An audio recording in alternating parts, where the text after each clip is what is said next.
என்ன செய்தாரே ஒருத்தல் அவர் நாண நன்னயம் செய்துவிடல். கிழக்கு ஜெர்மனிக்கும் மேற்கு ஜெர்மனிக்கும் பயங்கரமான சண்டை நடக்குது. அந்த சமயத்துல ஒரு காம்பவுண்ட் வாலை கட்டி வைக்கிறாங்க ரெண்டுத்தையும் பிரிக்கிறதுக்காக.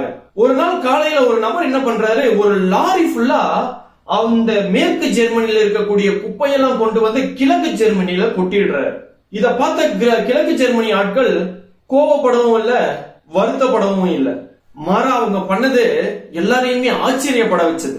அடுத்த நாள் அவங்க ஒரு லாரி ஃபுல்லா உணவுப் பொருட்கள், பிரெட், பால் பொருட்கள், மளிகை சாமா அப்படின்னு சொல்லிட்டு எல்லாத்தையும் கொண்டு அந்த பக்கம் கொட்டிட்டு அது மேல ஒரு ஸ்டிக்கர் ஒட்டி இருக்காங்க. யார் யாருகிட்ட என்னென்ன இருக்கோ அதை தானே கொடுக்க முடியும்.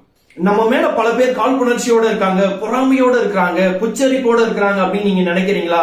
அதுதான் அவங்க கிட்ட இருக்கக்கூடியது. நமக்கு தீங்கு செய்தவரை தண்டிக்கக்கூடிய ஒரே வழி அவர்கள் வெட்கப்படும்படியாக அவர்களுக்கு நல்லதை செஞ்சிருவோம்.